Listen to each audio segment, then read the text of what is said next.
แทงยาวอ่ะไอ้ย่อยแทงเขานัดกันแววเนาะเขานัดกันแววก็มาทำถ่ายกินข้าวอยู่เนาะกินข้าวเขานัดกันถ่ายคลิปเนาะถ่ายกินข้าวอยู่กำขย่าแทงหวานเหมือนเลยแหละมันเด็กย่าแทงกำมันเนาะเขานัดกึ่งชั่วโมงเนาะกึ่งชั่วโมงแต่มาใกล้พวกเนาะเขาได้กินในปอกไปมากินเปิ้นเ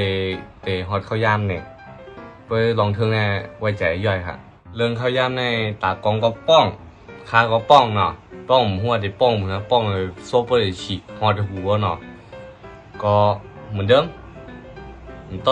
ต้นเวลาให้ปองเนาะในเลยค่ะน้ำตาลายว่าแมงตายเฮ็ดเหยาก้วยไหนวะซีเบิ้ลเปิ้ลเฮ็ดคลิปกินข้าว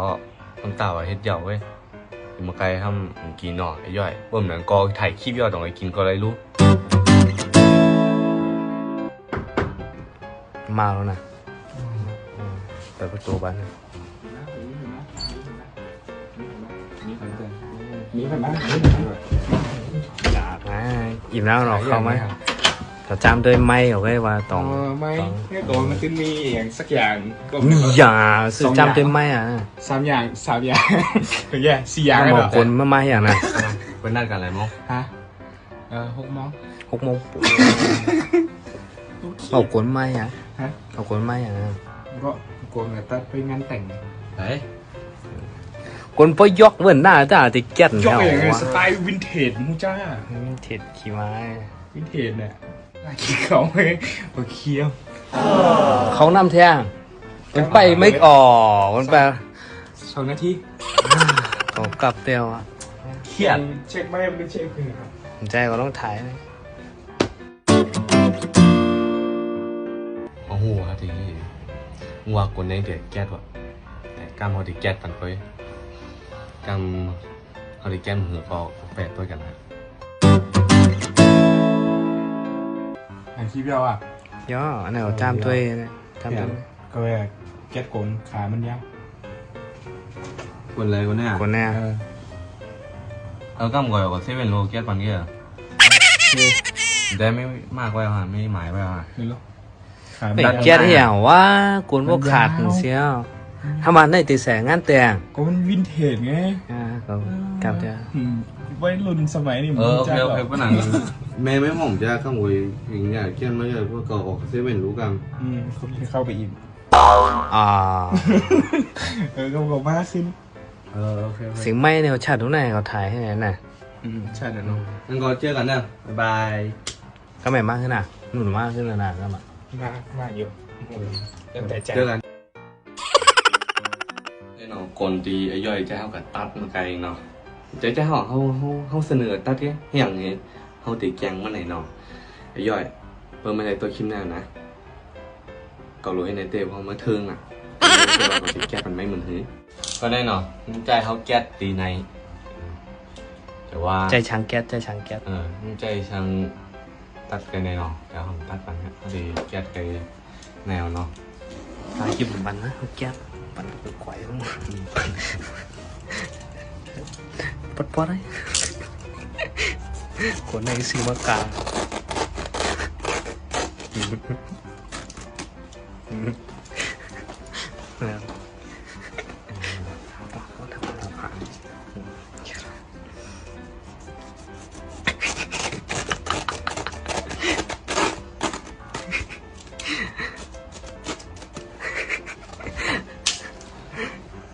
ไหนขนาด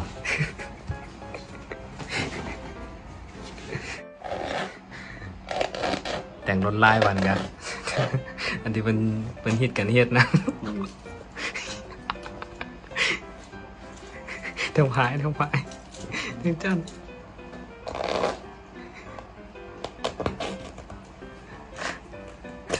ในยี่ห้อในมกกาหือว่าน่ะ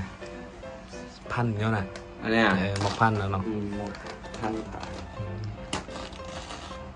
แต่มันใจเอาแก๊สเนาะแต่เดี๋ยวยังไงก็ว่ามันเครื่องไหลปอกหนากันจ้าแค่ไหนเนาะแต่ว่าแค่มากดไลค์อินเนาะกดไลค์ค่ะอินที่เขาแก๊สโกนปันมันในใจห่างกันเนาะผมใครมันใส่ก้นไหนครับมันเป็นน้องเล็กสุดเท่าเนาะมันเด็กแบบงานแต่งเลยเนาะเขาก็ใครให้มันใส่ก้นลีอินเนาะ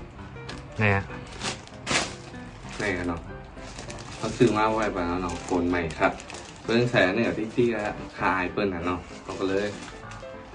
ตัดขาปนไปทางอย่าใส่แทงหรือว่าเบิ้งใส่กาก็นาลืมแห้งหนาวค่ะ อันนี้แหละ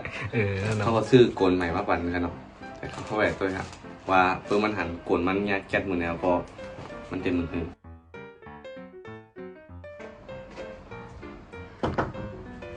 ว่า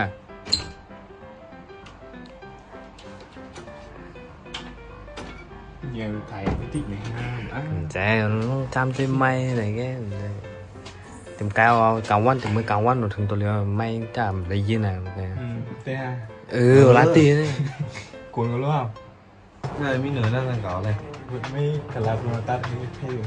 ผมมีหมายไว้ดูผมตั้งไว้ก่อนเดี๋ยว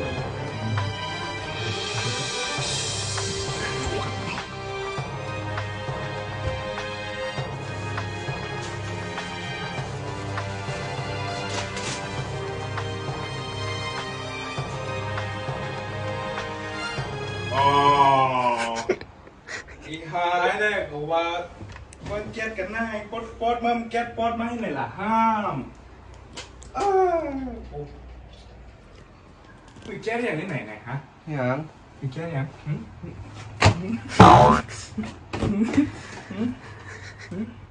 มันหีเลยขึ้น ba có cái ba có cái คือมาโอกาส คือ พันปลายก่อนกูตาใส่ฟองสองฟองเองเนี่ย đè นี่ของใหม่ป้านี่ของใหม่ป้าผมใจหางกับฮันไหนโกนมันยอกนะมันเก่าแล้วเมื่อก่อนใส่กับ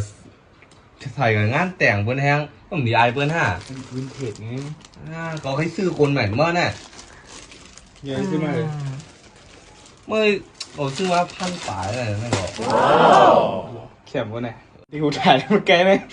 ให้ไหนหรอกูเครียดแต่เนี้ย ผมใจลองไหม ลองไหม ลองไหม เจ๊กัน bị chơi vậy ฮะ lấy cuốn máy ở pick à หลบไปคลิปแทงเงี้ยแกเงี้ยอะไรกดใหม่กันหลบไปคลิปแทง ờ ว่าต้องลืมเนาะตัวยาวก่อนอย่าลืมกดไลค์กดแชร์กด subscribe กดหิ่งปั่น YouTube เขาจอมฮะไม่สมค่ะแยกกัน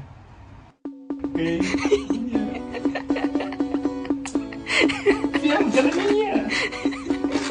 เดี๋ยวเราไม่ให้ใส่กะอ่ะ ตายแล้วอ่ะเกิดอ่ะผมคิดว่าโอ้ mà hát say cả nào mà đấy